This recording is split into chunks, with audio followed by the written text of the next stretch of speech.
यानंतर सर्वात महत्त्वाचं म्हणजे ऍडमिशन प्रक्रिया आणि टॉप कॉलेजेसमध्ये कट ऑफ याच्यावरती मार्गदर्शन करण्यासाठी स्वामी साहेब आपल्याला विनंती आहे की आपण आपलं मनोगत या ठिकाणी व्यक्त करावं.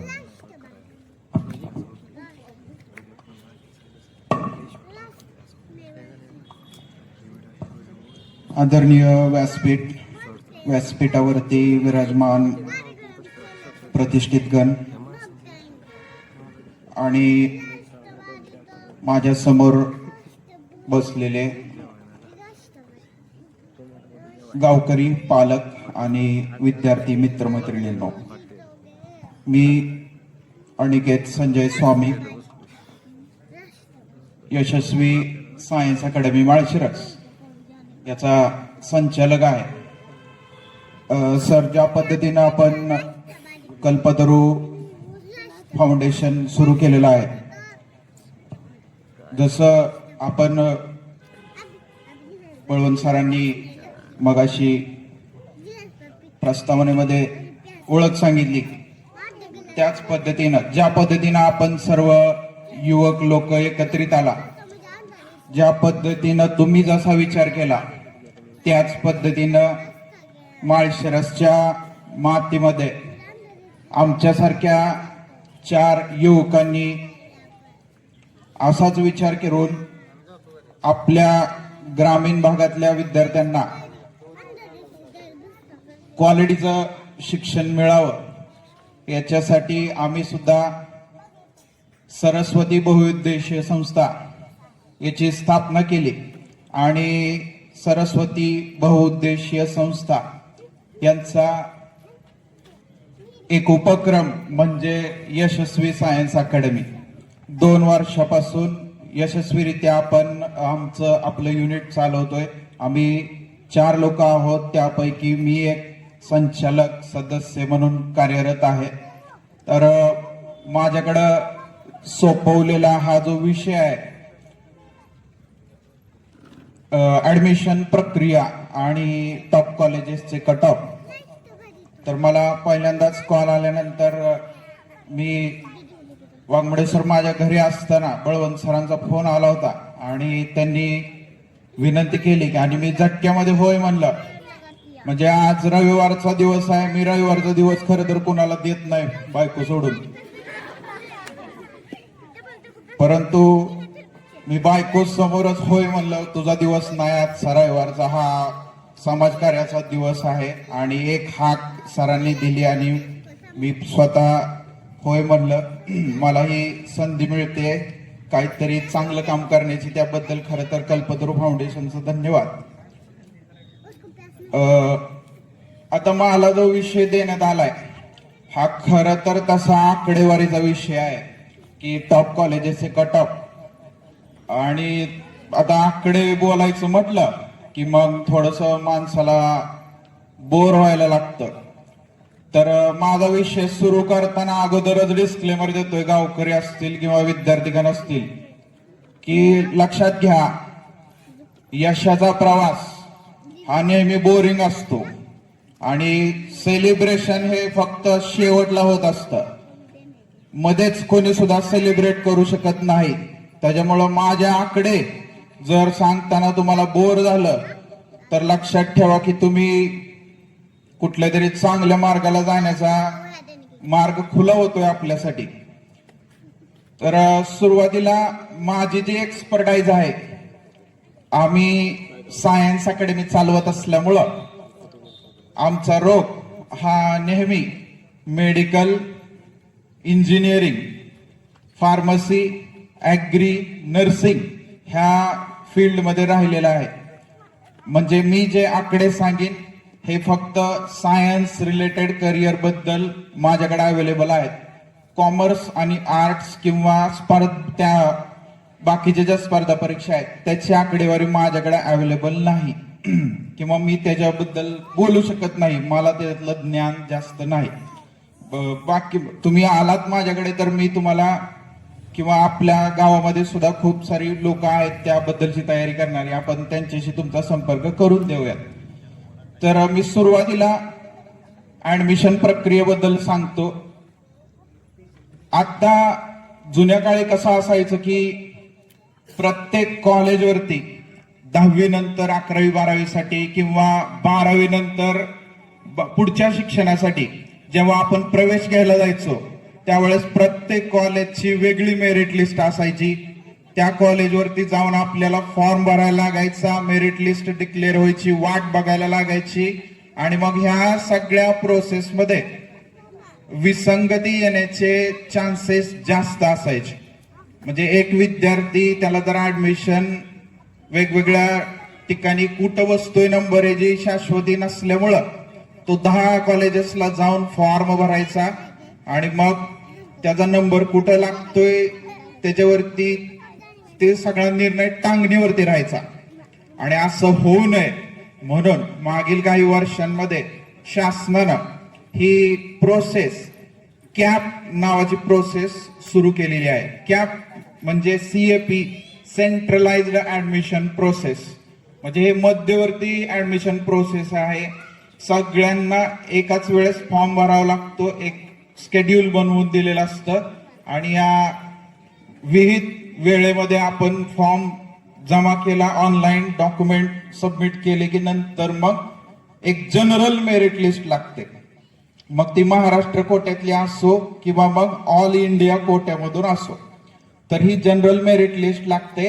आणि ह्या सेंट्रलाइज्ड ऍडमिशन प्रोसेस नुसार राऊंड 1, राऊंड 2, राऊंड 3, राऊंड 4 आणि शेवट राहिला तर स्पॉट राऊंड अशा पद्धतीनं ऍडमिशन्स होत असतात.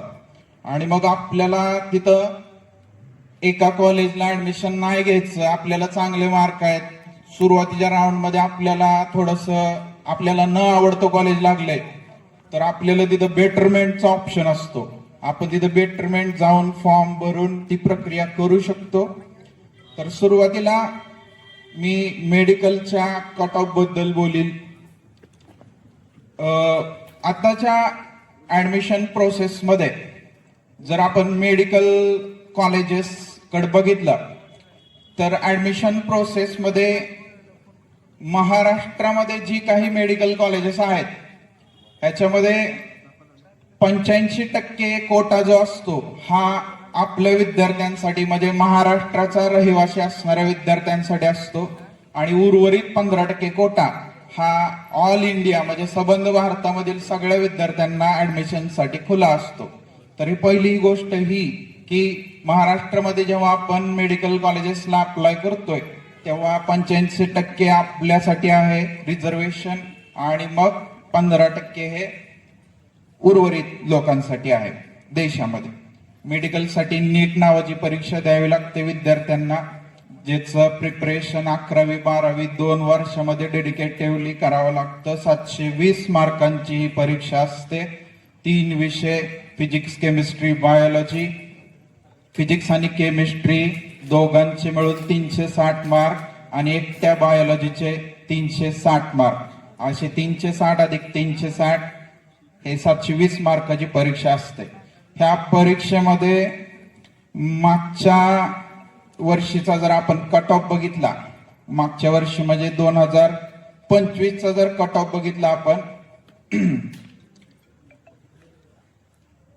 तर MBBS साठी सांगतो ओपन कॅटेगरीला आता 2025 म्हणजे 24ला जी परीक्षा झाली, 25ला जी परीक्षा झाली, 25ची परीक्षा ही थोडीशी अवघड असल्यामुळं थोडासा कट ऑफ हाय लागलेला आहे. ओपनला MBBS हे 504 ला क्लोज झाले महाराष्ट्रामध्ये गव्हर्नमेंट MBBS आणि प्रायव्हेट MBBS 474 ला क्लोज झालेला आहे. OBC 504 government, 473 private, SC 427 government, 418 private, ST 338 government, 328 private आणि NTC त्याचं 501 मार्काचं मेरिट राहिले गव्हर्नमेंटसाठी आणि 474 हे प्रायव्हेटसाठी राहिलेलं आहे. मागील 5 वर्षाचा जर आपण कट ऑफ बघितला तर एक सेफ कट ऑफ जर आपण पकडून चाललो म्हणजे आता जे विद्यार्थी प्रिपरेशन करू इच्छितात त्यांच्यासाठी एक गोष्ट डोक्यामध्ये असणं गरजेचं आहे की मागील 5 वर्षाचा ऐतिहासिक कट ऑफ जो आहे, म्हणजे ऍव्हरेज जर पकडला आपण, तर ओपनचा कट ऑफ गव्हर्नमेंट कॉलेजसाठी 580 आणि त्याच्यावरती, प्रायव्हेटचा कट ऑफ 550 आणि त्याच्यावरती, ओबीसीचा कट ऑफ 580 आणि त्याच्यावरती, प्रायव्हेटचा कट ऑफ हा 550 आणि त्याच्यावरती, एससी कॅटेगरीचा जर बघितला 450 अबो हा प्रायव्हेट आणि गव्हर्नमेंट दोन्हीला पण राहतो. सेम कट ऑफ एसटी आणि ईडब्ल्यूएस साठी राहतो. जर कॉलेजेसची संख्या बघितली आपण तर एमबीबीएस साठी गव्हर्नमेंट कॉलेजची संख्या आहे 42 आणि एकूण सीट्स आहेत 6817 सीट्स, नवीन काही वाढलेल्या आहेत. आणि प्रायव्हेट 25 कॉलेजेस आहेत, 3599 जागा आहेत. कालची जर नीट तुम्ही पाहिलीत तर त्याच्यामध्ये सुमारे 22 लाख पेक्षा जास्त विद्यार्थ्यांनी ही परीक्षा दिलेली आहे. म्हणजे ज्यांना ज्यांना एमबीबीएसचं स्वप्न आहे तर त्यांनी लक्षात घ्यायचं आहे. Okay okay 2 minute.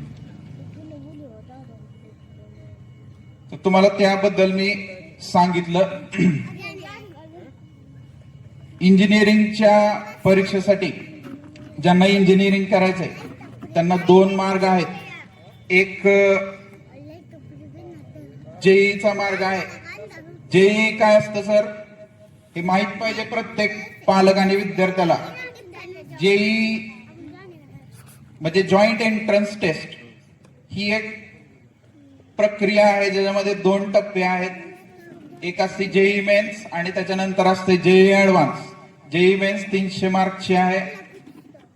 Physics chemistry आणि मॅथमॅटिक्स सगळ्यांना समान गुण आहेत, 100 100 100. आणि जेई मेन्स मध्ये क्वालिफाईंग पर्सेंटेज तुमची ठरतात आणि त्याच्यानंतर मग तुम्ही ऍडव्हान्स साठी क्वालिफाय होता. ऍडव्हान्स क्वालिफाय झाल्यावर काय होतं सर, ऍडव्हान्स क्वालिफाय झाल्यानंतर आपण IIT सारख्या कॉलेजेस मध्ये ऍडमिशन साठी जाऊ शकतो. IIT मध्ये जर जायचं असेल तर तुमचा रँक हा 1000 पासून ते 5000 पर्यंत असावा कमीत कमी. त्याच्यामध्ये मग 23 IIT आहेत. IITच्या खालोखाल जे कॉलेज असतं ते असतं NIT, म्हणजे ज्याला जेई ऍडव्हान्स क्वालिफाय नाही झाला तर तो जेई मेन्सच्या मार्कांवरती कुठं जाऊ शकतो तर NIT ला जाऊ शकतो. प्रत्येक राज्यामध्ये जवळपास एक NIT असतं. NIT मध्ये जेई मेन्सच्या मार्कवरती ऍडमिशन मिळतात आणि याचा पर्सेंटाईल जनरली 98-99च्या पुढे राहतो.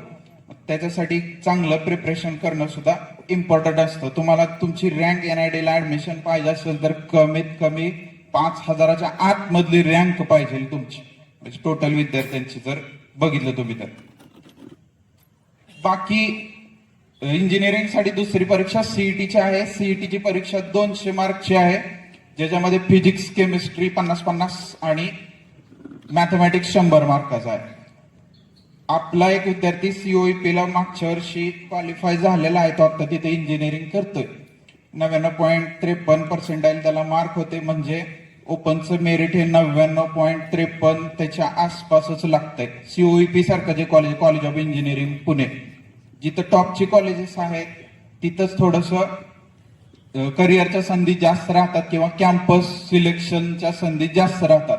त्याच्यामुळे प्रत्येक पालक विद्यार्थी त्यांचा कल नेहमी गव्हर्नमेंट कॉलेजकडे असला पाहिजे.